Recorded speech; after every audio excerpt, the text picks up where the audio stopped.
Hello. Today I will begin by discussing Kotri speech.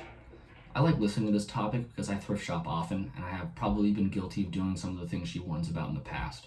So I thought her use of incorporating her own life to provide perspective on the background information in her introduction was really powerful, and it helped me as a thrift shopper not feel like she was attacking, but more so suggesting.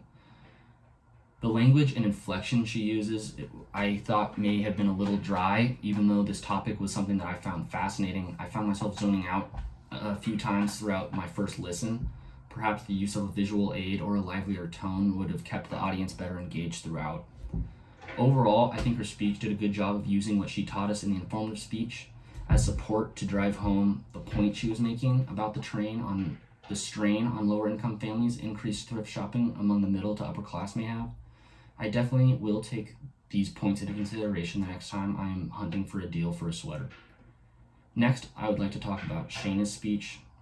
I think she did a really good job of structuring her speech in a way that made sense. She starts with what people are in need of and why they are in need of it. Then she provides her solution, opening the golf courses, and finishes with an example of how this has already garnered positive feedback in another region, which really solidified her point that golf courses should open as public parks. It did, however, feel like her attention getter fell a little flat for me. It was telling of what the speech was going to be about, but I did not feel like it drew me in or made me excited to hear what the rest of the speech had to offer. As an already unfavorable audience, I think a powerful attention getter is key to my experience for the remainder of the speech, and overall, I never gave it the chance to change my perspective. Although I may not have enjoyed what she had to say, how she said it was very thoughtful and lively, and that coupled with her use of visual aids made this a very good all-around speech that I would imagine is very effective for more neutral audiences. Lastly, I will discuss Zach's speech.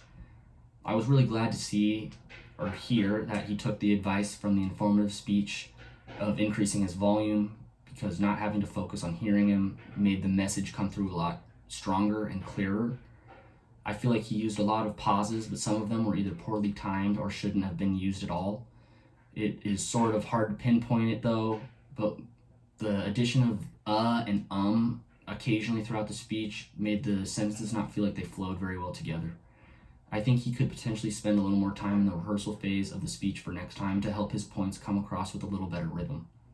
Although I think his points all converged into a very powerful closing on how we as an audience can make an actual difference in supporting the homeless community, I think the speech definitely had me thinking about what I could have done in the past as well as what I strive to do in the future to help the homeless community.